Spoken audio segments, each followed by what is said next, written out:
Hello, and welcome to 6DOF Reviews. I'm Pete Austin, and ladies and gentlemen, it's time to start your engines. And of course, that is because today we are going to be looking at the plucky little mixed reality title, Trackcraft. Trackcraft has the esteemed honor of currently holding the title of my personal favorite MR experience. What Trackcraft is both a racing game and a track building game all at once. So I will try and split this impressions piece into those two particular elements. So to begin with, let's talk about the racing game that is Trackcraft.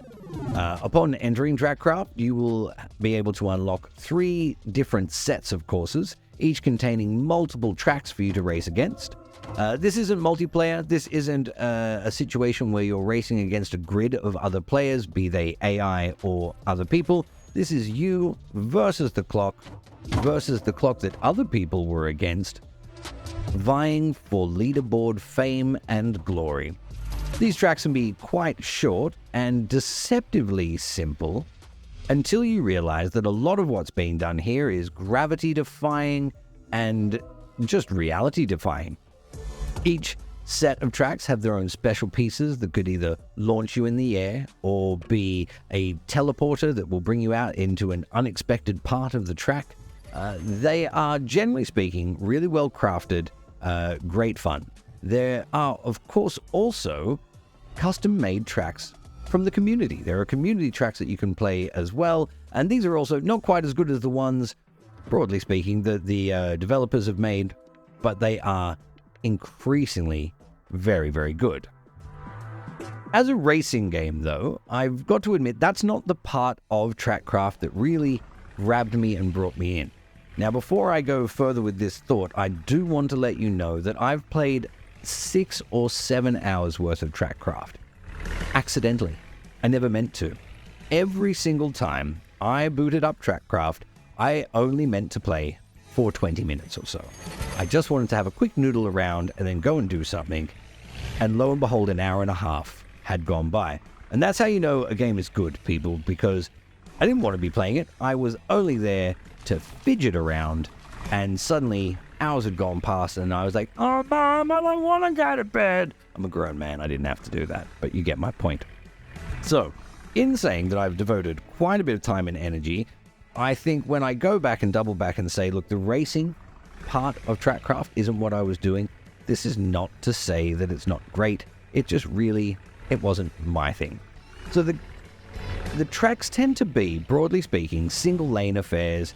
The handling is quite precise in terms of, like, there's a real skill set to learning to handle these cars. They handle a bit more like an RC car, I would say. But you're also driving them up walls and around crazy, impossible corkscrews. And quite often you're not actually trying to go fast, you're just trying to stay on the track. More on that part of it later. But there's multiple different cars that you can drive, and they all handle a little bit differently, and there's different textures to go down that make the cars handle again even more differently. And so there is a lot to be had in the driving experience, in the racing experience. If you get into it, good for you. What I got into, what ate my time like a slightly larger child who enjoys cupcakes, was the track building component. And not just the track building component, how that works in MR. And this is why this is my absolute favorite mixed reality title so far, is because the way that you can set up tracks to interact with your real life space is just super cool. Super, super cool. So what this starts with, by the way, and I will put this out as an absolute requisite, you need to take extra time to set up your room scan, probably each time you play, and be really methodical. Really, like the thing will say scan complete. You want to make sure you get every corner, every nook, every cranny. If you have a dog sleeping on the ground, you want to make sure you look at that dog, because you can use that dog as a jump or jump over that dog, which I did to mine many, many times. But the thing is, when you set up that room and it scans that there's a lump there, next time you come back in, if the dog's not in that spot, the car will assume that it still is, and it will go off an invisible dog. So setting up a room scan each time is a small investment that will make sure you get the best out of every session. But I digress. So where it's really fun is once you've done that room scan, you can use the bits of track that are provided in all sorts of ways, corkscrews, upside downies, left and right turns, all of that sort of standard jazz, but then you can have it interact with your real life environments. So I have a fairly decent sized kitchen island, and all of my tracks were jumping over the kitchen island from one side to the other, or you like onto the island and then racing up and around that. There was one point where I just put the little mixed reality car on the floor and just drove it around on my real floor because that was cool. Like, it looked just like having an RC car, and I was doing figure of eights around my French Bulldog, and it was really, really, really fun. Where it gets even more fun is when you start getting super creative with it. Now, you can drive up walls, you can drive on the ceiling. You've got all sorts of curved pieces that will help you get there, so it looks and feels really natural. So again, you can have these courses where you'll come off a jump over the kitchen island onto a bit of track that will then scoop you up to a cupboard, and then suddenly you're driving up the cupboard, and then you put another piece of track in there, and that scoops you up, and suddenly you're on the ceiling. And you can do a whole course on the ceiling if you want. You can actually just set up a track to drive on the ceiling, and then have it end in a portal that sees your car jump out of your fridge. There's so much potential for just really cool stuff that I think if you gave this game a try, you would probably, like me, think, I will play this for 20 minutes, and then an hour and a half later go, that was my whole evening. I didn't necessarily mean to do that. Now, all positivity, of which there is much aside, there are still a few things that I would like to see. Now, because this is the App Lab version, this is not the full release on the main store, I'm not going to give a scored review here, because I think there's still a lot of work to do. It feels a little bit like early access, so I'm just giving you my impressions, which are that it's bloody good and you should get it on App Lab.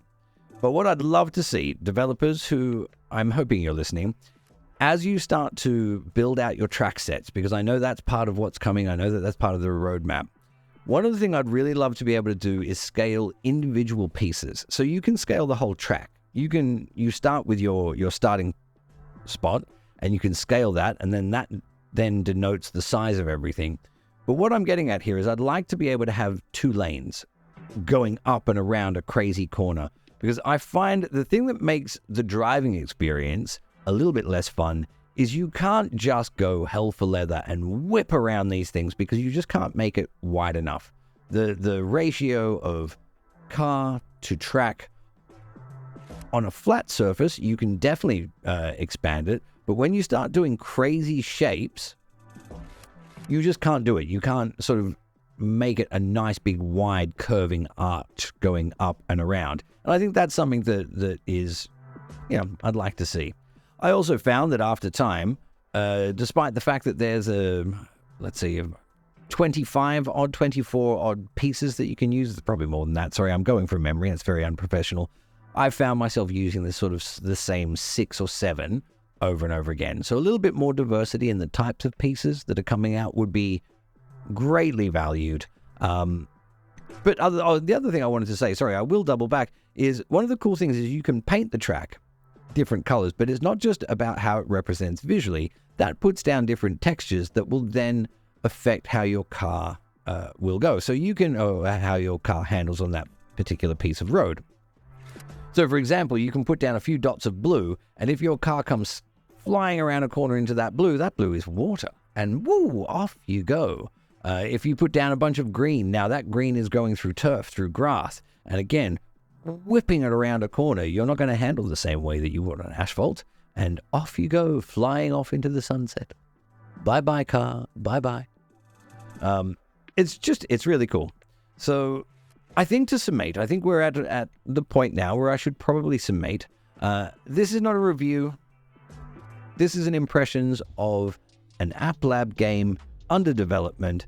It costs £10.99. That is 10 Great British pounds and 99 Great British pence. And I will tell you, at this stage of its development, it is worth every single one of those. I wholeheartedly get behind Trackcraft.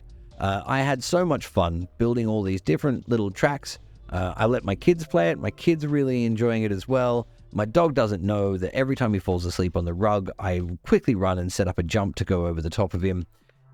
It is something that I think currently you can't do anywhere else.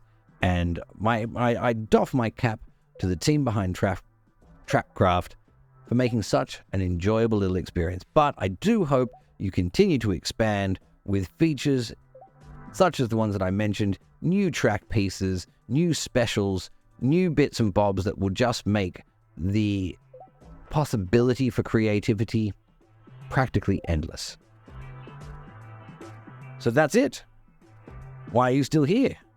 Why aren't you building mixed reality racing tracks in your kitchen? Go jump over your dog. I demand it. If you enjoy this channel and would like to stay up to date with all the news, reviews, and interviews, click the subscribe button now.